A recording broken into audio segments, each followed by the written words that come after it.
She thinks money bought my future. She has no idea she just handed me hers. Adrian. I finally chose the future. Successful people don't wait for anyone. I chose the future, and you were never part of it. Then tomorrow, you'll learn who really owns your future. The rain hadn't stopped for 3 days. Outside the glass entrance of Blackstone Financial Tower, 43-year-old Adrian Cole stood in a soaked navy jacket, holding a small paper gift bag. Inside, his wife of 11 years, Vanessa Cole, was celebrating her promotion to executive director. Adrian smiled. He wanted to surprise her. The gift wasn't expensive, just a leather journal. Inside, every page contained handwritten notes about the dreams they had built together before success changed everything.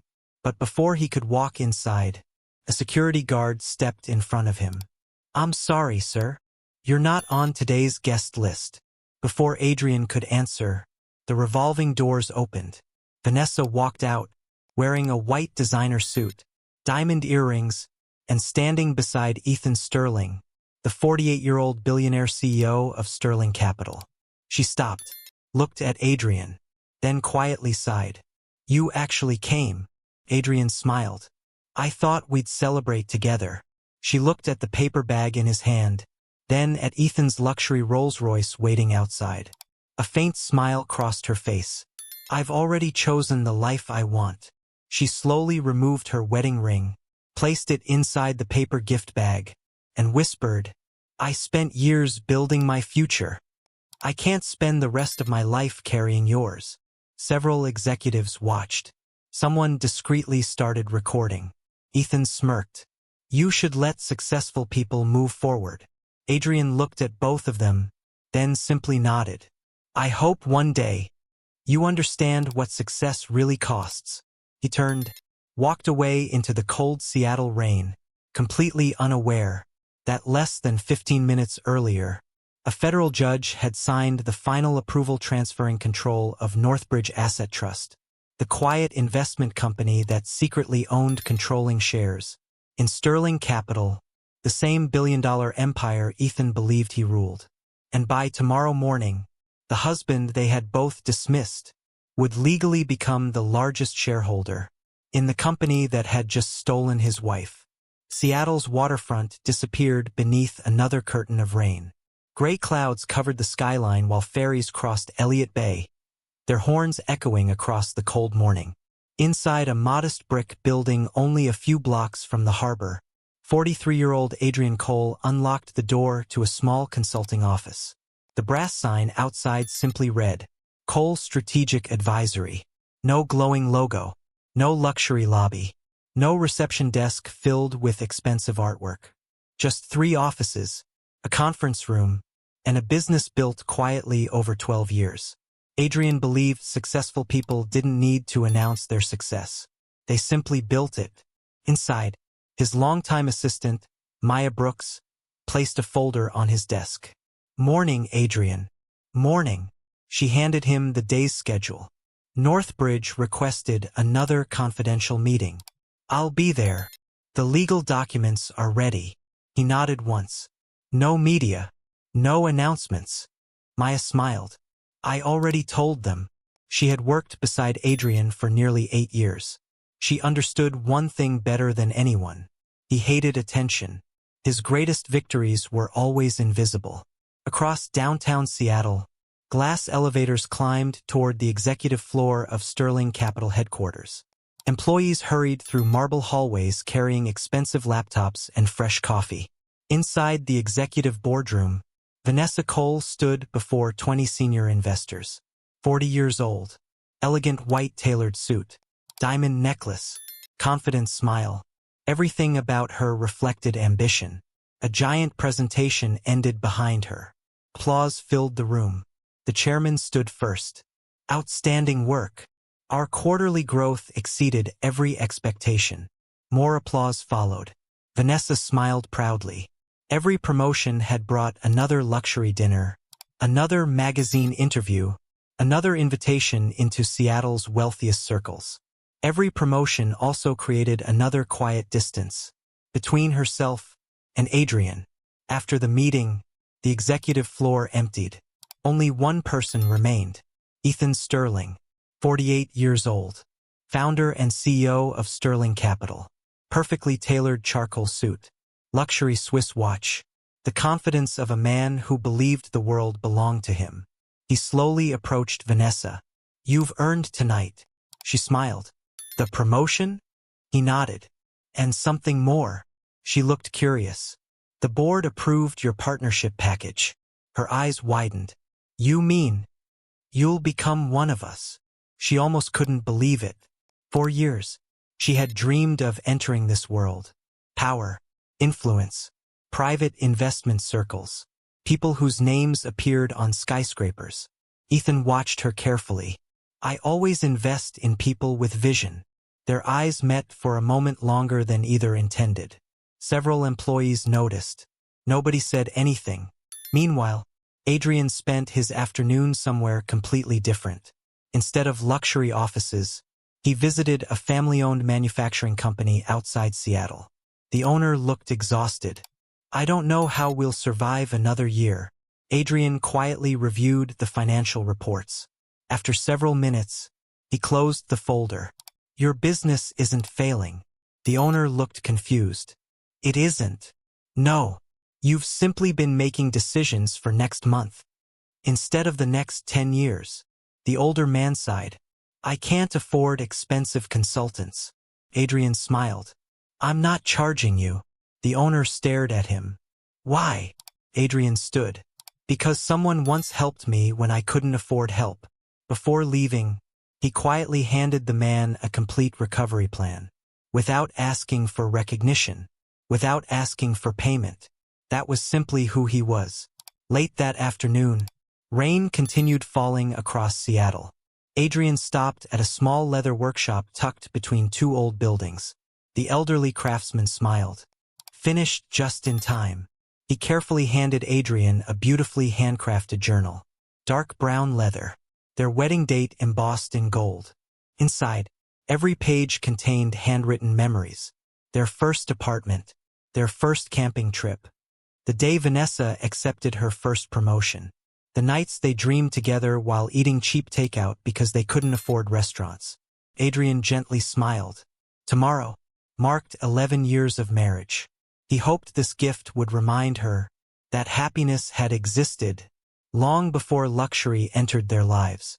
Across the city, Vanessa stood inside Ethan Sterling's private executive lounge overlooking the Seattle skyline. Crystal glasses rested on a polished black table. A violin quartet played softly in the background. Ethan poured 2 glasses of champagne. "To your future." She accepted the glass. "Our future." He smiled. "If you're willing." She hesitated, only for a moment, then softly clinked her glass against his. Far below, Seattle's lights reflected across the rain-covered streets. For the first time, Vanessa wondered if she had already outgrown the life waiting at home. That evening, Adrian arrived home carrying the leather journal. The house was quiet. The lights were off. Only the sound of rain tapping against the windows filled the silence. His phone vibrated. A message from Vanessa. "Working late again. Don't wait for dinner." He looked down at the gift in his hands, then gently placed it on the dining table, beside 2 untouched plates. He smiled to himself. "Tomorrow," he whispered. "We'll celebrate tomorrow." He still believed. Some seasons in marriage were simply difficult. He didn't realize Vanessa had already begun imagining a future that no longer included him, and thousands of confidential pages away, inside a secure vault beneath Northbridge Asset Trust, one unsigned document remained, the final approval that would quietly transfer controlling ownership of Sterling Capital itself, a decision that would change every life involved, without anyone seeing it coming. The following morning, Seattle woke beneath another curtain of cold rain. Inside Sterling Capital headquarters, champagne bottles rested on polished marble counters. Employees smiled. Executives whispered congratulations. Today, Vanessa Cole officially became executive director. For years, She had imagined this moment. The corner office, the executive parking space, the invitations into rooms where billion-dollar decisions were made. As she entered her new office, a bouquet of white lilies waited beside the window. Attached was a handwritten card. "Congratulations. I'm proud of you. Happy anniversary tomorrow. Adrian." She stared at it silently, then placed the flowers in a corner without another glance. Moments later, her assistant entered. "Mr. Sterling would like to see you." She nodded. Across the executive floor, Ethan Sterling stood beside floor-to-ceiling windows overlooking downtown Seattle. The city stretched endlessly beneath gray skies. Without turning around, he spoke. "You've earned every promotion." Vanessa smiled. "I've worked hard. So have I." He finally turned toward her.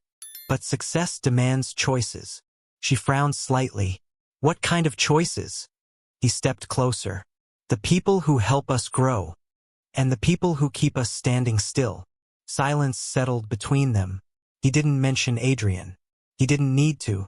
The implication was already clear. Before she left, Ethan quietly added, "Tomorrow evening, I'll be hosting a private dinner for our senior partners. I'd like you beside me." Vanessa hesitated. "Tomorrow is my anniversary." Ethan smiled confidently. "Business opportunities rarely wait."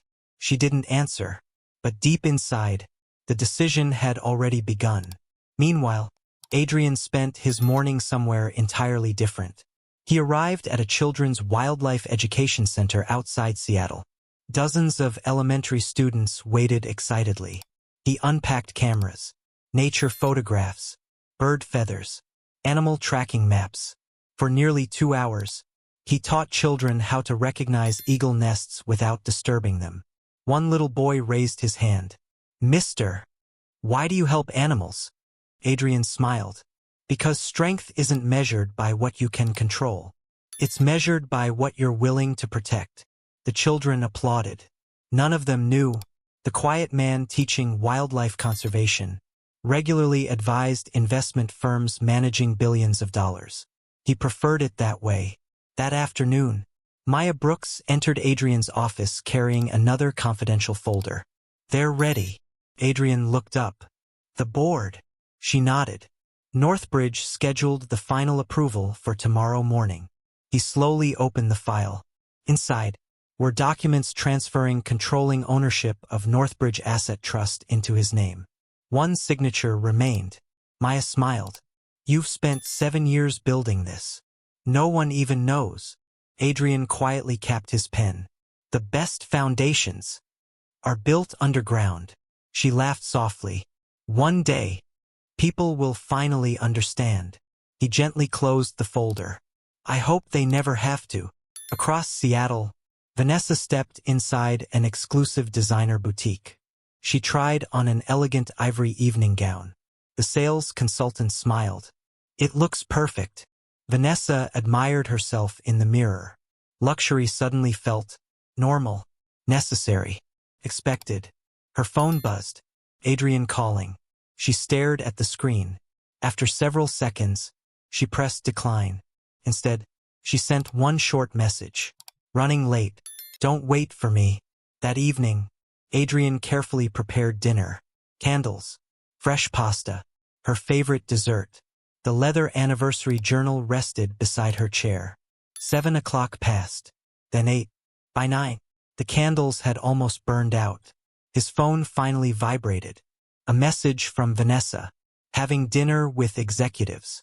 We'll celebrate another time." Adrian quietly looked around the empty dining room. For 11 years, he had never forgotten their anniversary. He wondered when she had. Across the city, inside Sterling Capital's private rooftop restaurant, Seattle glittered beneath the rain. Only 12 executives occupied the room. Crystal glasses sparkled beneath golden lights. Ethan raised a toast. "To new beginnings." Everyone applauded. Vanessa smiled.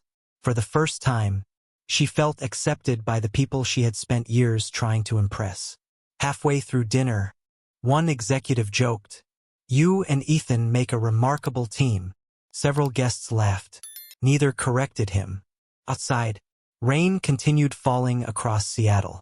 At home, Adrian quietly placed the untouched anniversary journal back into its gift box. He wasn't angry, only disappointed, because somewhere deep inside, he could feel something changing. Not in his marriage, in the woman he thought he knew, and less than 12 hours away, inside a federal courtroom, one final signature would quietly make Adrian Cole, the largest shareholder, in the very company his wife now believed belonged to another man. Monday morning, Seattle's financial district buzzed with its usual rhythm.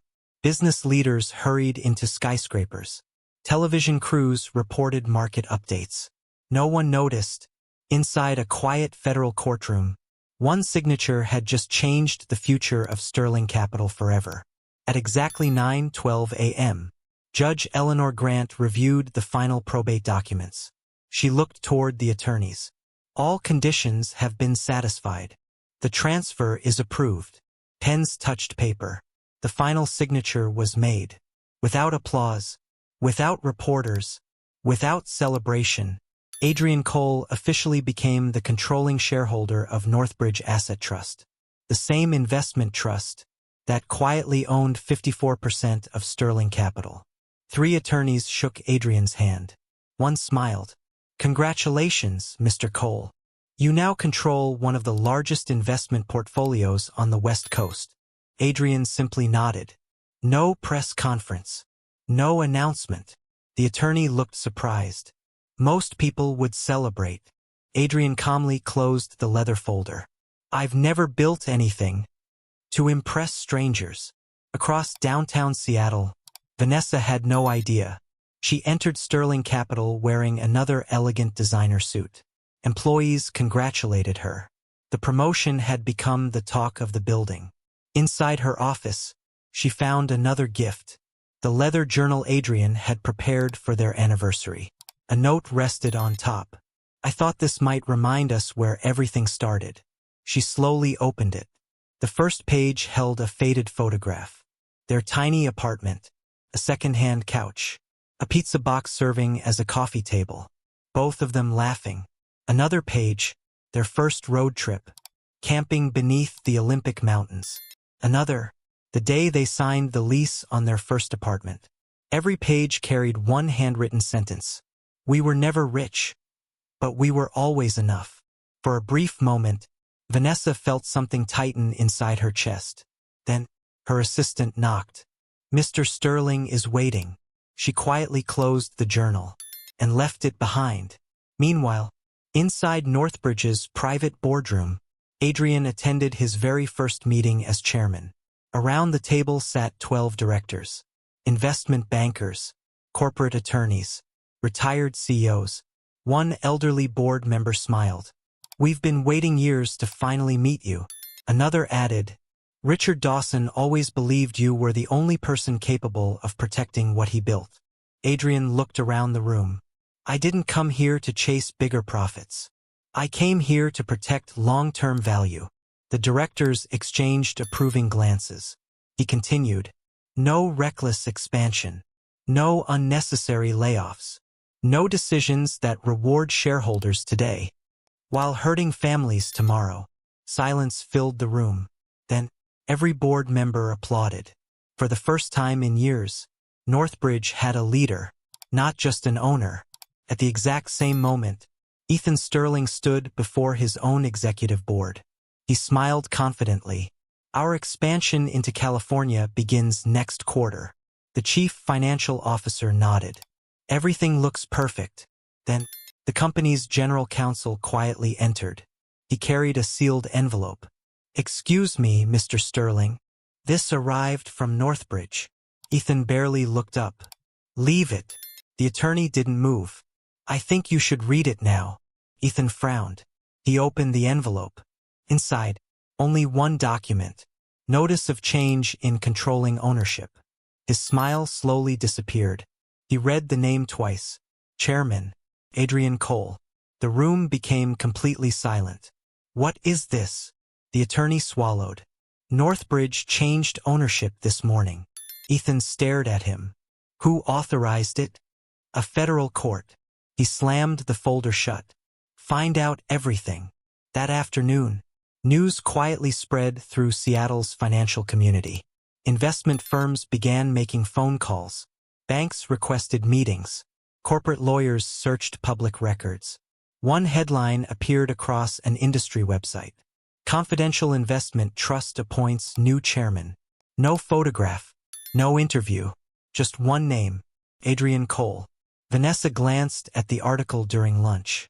The name felt strangely familiar. Then she laughed softly. It can't be. There had to be hundreds of Adrian Coles. Surely, not her husband. That evening, Adrian returned to his quiet waterfront office. Maya placed another folder on his desk. Sterling Capital requested an emergency meeting. He looked up. So soon.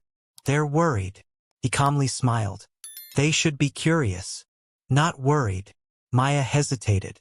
Will you tell Vanessa? Adrian slowly looked out the rain-covered window. I wanted her to believe in me. Before any of this. Silence settled across the room. Then he quietly added, if money changes someone's opinion, it was never love making the decision. Miles away, Vanessa stood alone in her luxury apartment overlooking Seattle. She picked up the leather journal again. This time, she opened the final page. A single handwritten sentence waited for her. Real success is finding someone who still chooses you when you have nothing to offer but your heart. She stared at the words for several long seconds. Outside, rain continued falling across the city. And somewhere beneath those same clouds, the husband she believed she had already outgrown, now quietly owned, the future of the billionaire she thought could give her everything. The morning after the acquisition announcement, Harbor Point dynamics felt different. Employees arrived early, not because they were afraid, because they were curious. For years, rumors had described the mysterious investment group that quietly bought struggling companies and rebuilt them. No one expected its owner to be the quiet man everyone had ignored at the annual gala. At exactly 9 o'clock, Adrian Hayes stepped into the headquarters lobby. No bodyguards, no luxury entourage, just the same navy overcoat, the same worn leather briefcase, and the same calm expression. The receptionist stood immediately. Good morning, Mr. Hayes. He smiled warmly. Good morning. Within seconds, engineers, receptionists, maintenance staff, junior analysts, people from every department quietly gathered. Nobody had been told to applaud, but someone started clapping. Then another. Soon, the entire lobby echoed with applause. Not because Adrian was rich, but because every employee had watched the video of him refusing to humiliate anyone after becoming owner. He accepted the applause with a small nod, then walked toward the auditorium. More than 5,000 employees joined through live video from offices across the United States. The giant screen behind Adrian displayed only 5 simple words. People before profit. Always. He waited until the room became silent. My name is Adrian Hayes. I know many of you expected dramatic changes. He smiled. I'm sorry to disappoint you. A few people laughed. I didn't buy Harbor Point Dynamics to become famous. I bought it because companies don't belong to executives. They belong to the people who build them every day. Several employees exchanged surprised looks. Adrian continued. Today I have only 3 announcements. The room listened carefully. First, there will be no layoffs.